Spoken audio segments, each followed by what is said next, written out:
Welcome to day 971 in a row of working out. This is the daily fitness vlog. My name's Goldie. I'm here in Dallas, Texas.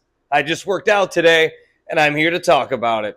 We had two workouts today. We went running, and then we hit the Alpha Strength class at Lifetime Fitness. And today's tip of the day is going to be about something that is very near and dear to my heart. It's what's called active recovery. If you want to skip ahead to that tip of the day, go ahead. The timestamps are in the description below. But if you want to stick around and listen to the workouts, real quick, we're going to talk about them right now.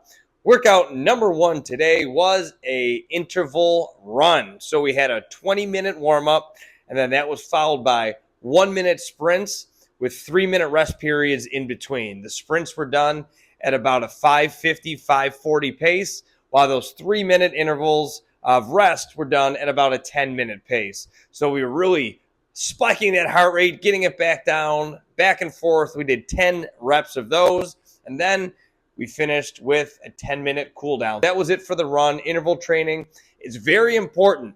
Obviously, most of your runs, especially for endurance sports, should be in that zone 2. That helps build the base of that pyramid. But interval training like this helps develop that power and really helps you push through certain barriers and helps you really increase that VO2 max capacity, which is what racing is all about. That was workout number one. Then I had a quick turnaround, and then we went to Lifetime Fitness for workout number 2, the Alpha Strength class. My routine, I do that class Monday through Friday, sometimes on Saturdays. It's all programmed out, but I've talked about it a million times. You basically start with a warm-up. You then have a strength series of workouts, a skill series sometimes, and then Metcons. We did the warm-up today. The strength portion, we are building up to our 1-rep max next week. Today, we just did sets of 1 for about 90-95% to build up. We did 5 sets of those with long rest periods in between. And I was able to get up 245 pounds on the squat. For someone who's 162, 65 pounds, I was pretty proud of that, keeping that football strength alive. Coming up for my Everyday People's Combine, I'll talk about that another time, but it's looking good for that.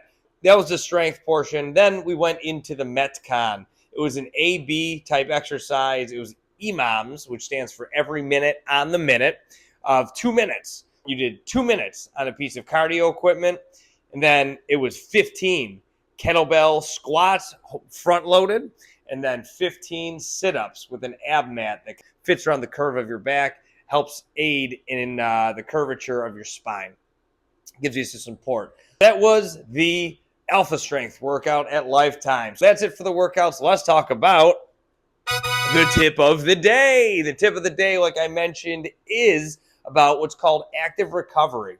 Active recovery is a very important aspect of the overall fitness picture that you should take into account whenever you're developing a training program, or if you're not even following a program, you just go to the gym all the time, have an active rest day. That doesn't mean do nothing, but it also doesn't mean go really hard all the time, every time.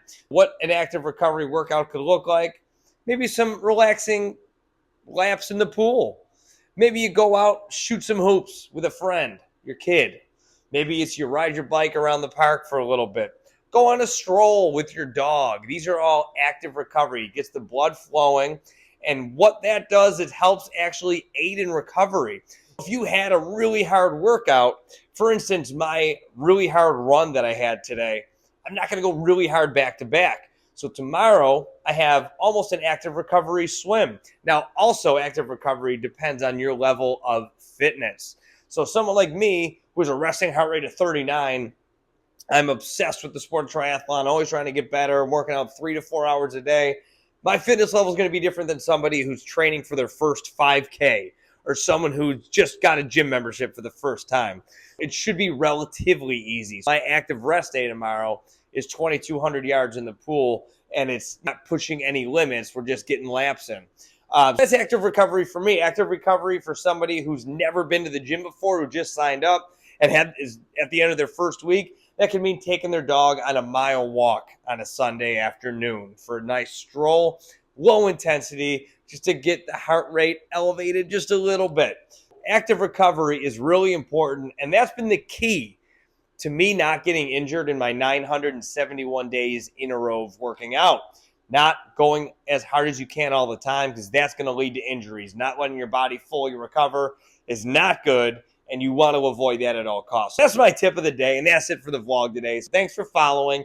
As always, make sure to subscribe to the channel, like this video, drop a comment. What's your favorite active rest? Let me know. I'd love to hear it. And until tomorrow, my name's Goldie. I'm here in Dallas, Texas, and I will see you tomorrow for another day of the Daily Fitness Vlog.